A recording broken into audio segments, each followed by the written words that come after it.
مع بعض بقى نشوف كده تتبيله الفراخ. اول حاجه عندي هنا ميه بصل، عندي هنا عصره ليمونه، شويه خل. تعالوا بقى نشوف كده البهارات مع بعض. اول حاجه عندي هنا بهارات فراخ، 7 بهارات: بابريكا، بصل بودر، توم بودر، فلفل اسود، وعندي ملح.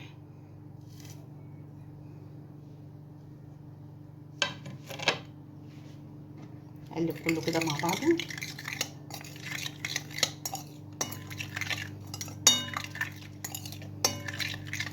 هحط بقى الفراخ بتاعتي في التتبيله ديت واسيبها شويه كده قد تلت ساعه على ما احضر البصل بقى والفلفل الالوان والحاجات دي.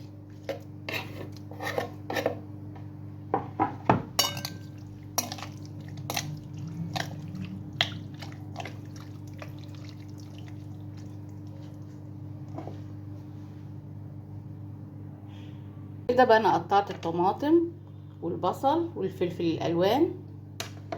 تعالوا بقى نقطع مع بعض البطاطس وبقيه الفلفل.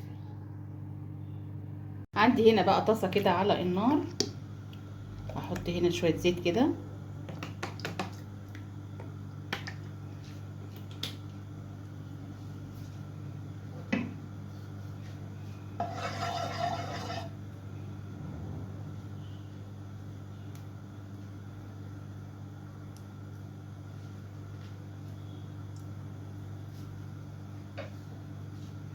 عندي بقى الفراخ،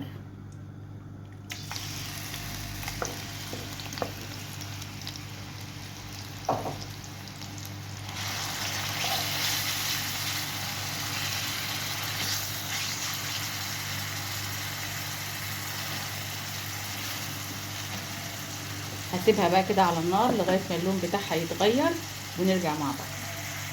احط بقى البصل والطماطم كده مع بعض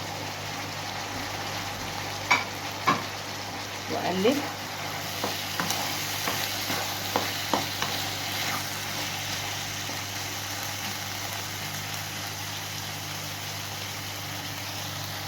بقى نحط البطاطس والفلفل الالوان،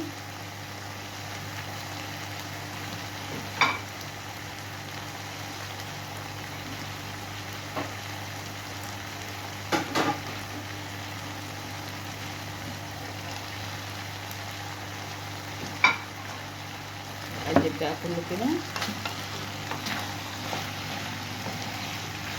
ايه الحلاوه دي، حاجه كده جميله جنب شويه مكرونه بقى محمرين. يا سلام، اكله كده تقضي عيله. حطي كده في السركيس الكبير المكرونه المحمره وعليها الفاهيتا ديت، اخر حلاوه.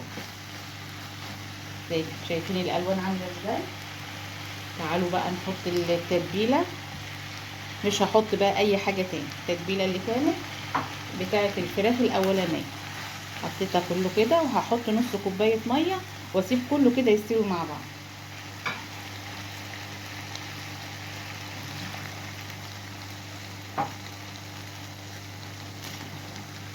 تبقى الخضار كده ينزل الميه بتاعته والبطاطس تستوي.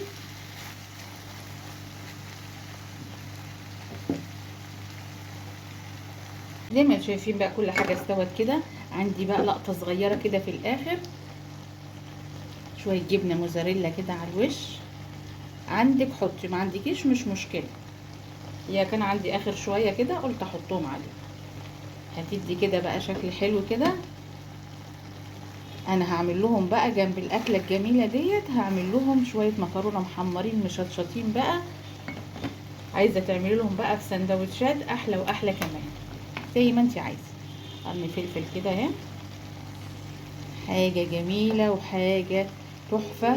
وبصدرين 2 بس عملت اكله ما شاء الله هتقضي العيله كلها. بألف هنا يا جماعه. السلام عليكم ورحمه الله وبركاته.